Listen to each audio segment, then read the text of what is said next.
다들 열심히 하고 계시죠? 네.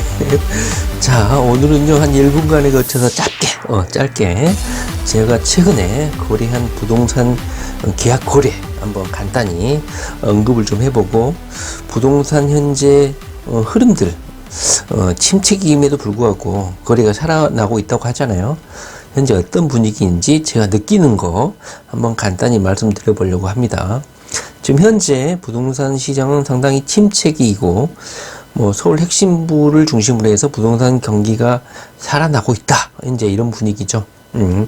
저도 지난해부터 역전세가 심하게 몰아닥쳐가지고 정신적 멘탈이 장난이 아니게 흔들렸습니다. 고생도 많이 하고. 근데 최근에 이제 연달아서 부동산 계약을 4건 정도를 진행을 했습니다. 하나는 어쩔 수 없이 제 소신이 팔지 않는다 주의인데요.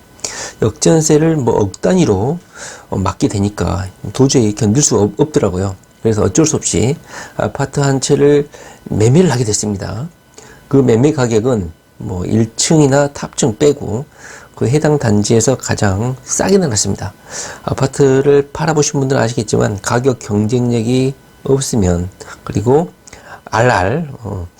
로얄층이 아니고 로얄동이 아니면 쉽게 거래가 안 되잖아요. 이런 침체기 시장에서는. 그래서 해당 단지에서 가장 좀 싸게 내놨습니다.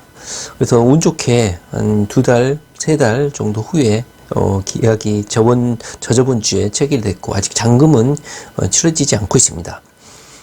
이 계약은 전세를 끼고 사는 갭투자 거래였습니다. 물론 그분들은 1세대 1주택자였고 빌라 거주자였어요. 그래서 제가 그럼 다주택자 같냐 여쭤봤더니 그건 또 아니라고 합니다. 일시적 1가구 2주택 그 대출 제도를 이용하시는 것 같아요. 근데 이 거래가 기존에 제가 워낙 전세를 높게 내놨기 때문에 거의 1억 가까이 빠진 그 전세가에 전세자금 대출을 끼고 샀습니다. 제가 오늘 말씀드리고자 하는 것은 현재 부동산 매매 계약이든 전세 계약이든, 자, 매매 계약 한 건은 전세를 끼고 사는 전세입자를 구해서 거래를 하는 계획투자였고요. 나머지 3개는 전부 다 전세 계약이었습니다. 제가 투자자다 보니까 월세 현재 놓고 있는 아파트는 없는 상황이에요. 이번 침체기를 거치면서 전세가 만능은 아니구나, 이런 생각도 좀 들었죠. 자, 그래서 이번 거래에서 느낀 점은 무엇이었냐 하면요, 자, 매매계약 당사자도 여성분이었습니다. 그리고 나머지 3개 전세 계약 명의자들, 실질적으로 법적 책임을 지는 명의자들도 전부 다 여성이었어요. 여성. 제가 깜짝 놀랐습니다. 분명 전세 계약의 현장에 남편분을 데리고 왔거든요. 물론 여성이 혼자 오면 약간 좀 겁이 나니까 그럴 수도 있겠고, 최근에 전세 사기든 여러 가지 문제가 많으니까 그랬을 수도 있는데, 막상 현장에 와서는 전부 다 여성분들이 계약 명의자로 계약을 했다는 겁니다. 제가 이것을 딱 보면서 5년 전, 4년 전에 비해서 트렌드가 많이 바뀌었구나. 여성분들이 직접 부동산 투자 현장, 이 거래 현장의 주인공으로 등장하고 있구나, 이런 생각이 들었습니다. 분명 그 남자분이 멍청한 것도 아니고 할 말씀은 또 다 하시더라고요. 그럼에도 불구하고 여성분이 계약 명의자로 계약을 했다. 심지어 공동 명의로 한다든가 이런 것도 없었습니다. 매매 계약에 있어서 말이죠. 여성분이었습니다. 이처럼 부동산 계약 거래 관계, 부동산 시장에서 여성분들의 입김이라든가 그 부동산 아파트 매물을 선택하는 데에서 직접 보고 선택했거든요. 다행히 제 물건이 인테리어가 되어 있고 깨끗한 상황이었기 때문에 다행히 여성분이 마음에 들어야지만이 계약이 이루어진다, 이런 확신을 좀 가지게 됐습니다. 앞으로 임대를 놓거나 매매 계약을 이렇게 내놓으실 분들은 여성분들의 마음에 들게끔 그 집을 정비하고 인테리어를 하고 청소를 하고 이래야 되지 않나 하는 생각이 듭니다. 특히나 이 매매 계약 하신 분들이 전부 다 신혼부부들이었기 때문에 워낙 또 까다롭고 똑똑하더라고요.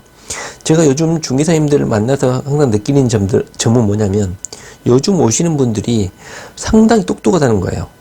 부동산 중개업소보다, 공인중개사보다 많이 알지는 않겠지만 공부를 엄청나게 많이 해오고 뉴스에서 이런 부동산 관련 뉴스를 많이 듣고 관심을 가지고 공부를 하다 보니까 오히려 깜짝깜짝 놀랄 때가 있다고 하더라고요.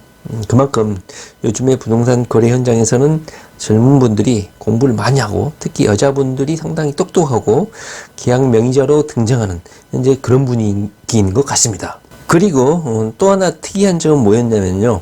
이번에 아파트 매매 계약 하신 분이 기존에 어디에 살고 계셨냐면 아파트에 살고 계신 게 아니고 빌라에 사셨던 분입니다. 그래서 제가 왜 매매 계약을 체결하냐, 아파트를 제 걸 사셨냐고 여쭤보니까 요즘에 빌라 문제가 좀 많아서 걱정이 돼서 아파트 매매를 결심을 했다, 이렇게 또 말씀을 하시더라고요. 그거 보면서 뉴스에서 보도되는 내용들이 일반 무주택자들이라든가 부동산 거래를 하시는 분들의 의사 결정에 상당히 영향을 미치고 있구나, 이런 생각이 좀 들더라고요. 자, 그 다음에 이 매매 거래가 새로운 전세입자를 구하고 그 전세입자를 끼고 계약을 하는 거였거든요, 매매 계약은. 그리고 나머지 전세 거래 3건 같은 경우도 제가 보면서 상당히 좀 인상적인 것은 자기 자본으로 계약하신 분들은 단 한 명도 없었다는 겁니다. 특히나 이 3분은 전부 다 전세자금 대출을 끼신 분이었고, 제가 실사 확인을 받더라고요. 이 전세자금 대출을 받게 되면 은행에서 실사 확인을 저한테 와가지고 사실 확인서 서명을 받아갔는데요. 대부분 100% 전세자금을 대출을 받고 있었습니다.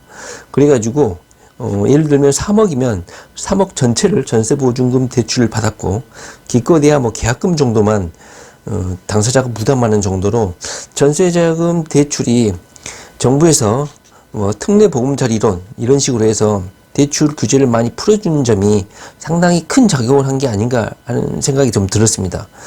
당사자들도 이 전세 보증금 대출을 받는 데 있어서 특례보금자리론을 언급을 하시더라고요.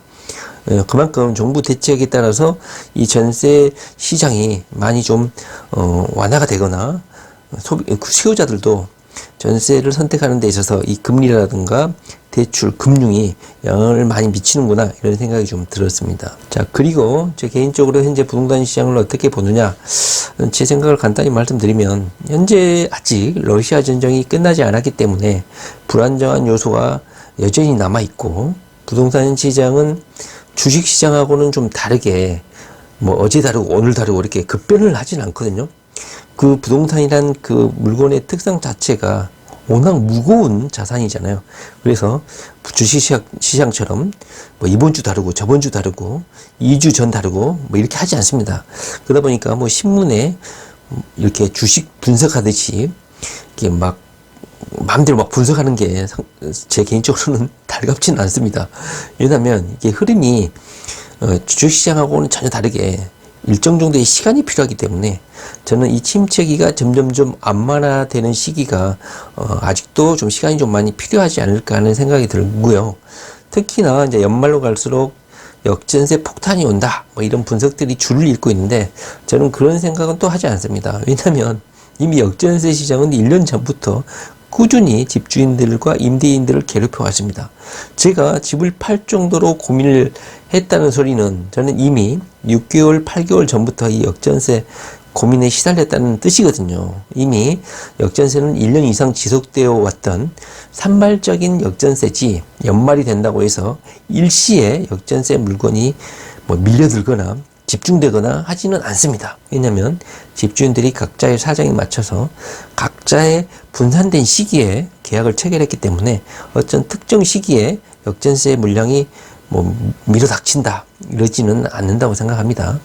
자, 오늘은요, 현재 부동산 시장에서 계약 주체로 등장하고 있는 여성분들의 존재, 그 다음에 전세가 생각보다는 쉽게 특례보금자리론이라든가 금리가 좀 낮아지면서 월세만 선택하지 않을까, 이런 우려가 좀 있었는데 전세를 선택하는데 주저함이 없었다. 그리고 대출을 적극적으로 활용하고 있었다. 그리고 신혼부부들이 전부였는데요. 한 분은 임신 중이었고, 한 분은 출산을 하신 분이고, 또 한 분은 출산한 지 6개월도 안 되신 분이었거든요. 거래계약 주체들이 전부 다 신혼부부 젊은이들이 소형 평수를 중심으로 해서 계약 주체로 등장하고 있다. 그러면서 제가 한편으로는 제가 나이가 좀 많이 들었구나 이런 생각을 좀 했습니다. 자, 보다 자세한 내용은 다음에 또 한번 해보기로 하고요. 오늘은 최근에 너무나 정신없이 보낸 것 같아요. 제가 했었던 부동산 거래 계약 한번 말씀드려봤습니다. 집 수리해주고 이것저것 하다 보니까 너무너무 정신이 없었던 것 같아요. 스트레스를 많이 받으니까 라면도 많이 먹게 되고 또 폭식도 하게 되고 이렇게 되는 것 같습니다. 네, 부동산 공부 열심히 하시기 바랍니다. 네, 감사합니다.